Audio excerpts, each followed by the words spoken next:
ভাইয়েরা, বিশেষ করে আমাদের এই এলাকার পাতিবিল্লা ইউনিয়নের আমাদের চেয়ারম্যান পদপ্রার্থী নমিনেটেড নুরুল ইসলাম ভাই, সম্মানিত এখানকার এই বাজারের প্রাণপ্রিয় ভাইয়েরা, আসসালামু আলাইকুম রহমতুল্লাহ।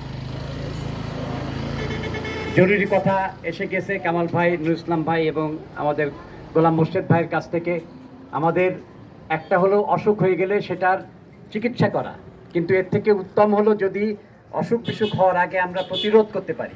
সেজন্যই আজকে আমাদের উদ্যোগ যে অসুখ হলে চিকিৎসা করলেও সেখানে অনেক অর্থ করি প্রয়োজন হয়, সেখানে কষ্ট হয়, অনেক সময় এই ধরনের অসুখে অনেক সময় মানুষ মারাত্মকভাবে এবং মৃত্যু হতে পারে। এই জন্যে আমরা সমস্ত চৌকাছায় এবং চিগরকাছায় আমরা পরিকল্পনা নিয়েছি যে এখানে প্রত্যেক এলাকায় আমরা ইনশাআল্লাহ কয়েক মাস পর পর আমরা এই মশক নিধন কর্মসূচি ইনশাআল্লাহ চালাবো আমাদের ব্যক্তিগত উদ্যোগে এবং আমাদের জামাত ইসলামীর পক্ষ থেকে আমাদের কর্মী ভাইদের ভলান্টিয়ারদের সহযোগিতা নিয়ে ইনশাআল্লাহ আমরা সবাই মিলে এটা চালাবো।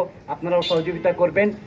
আর এটা বলেই আমি এটার উদ্বোধন করছি, দোয়া করবেন আমাদের জন্যে।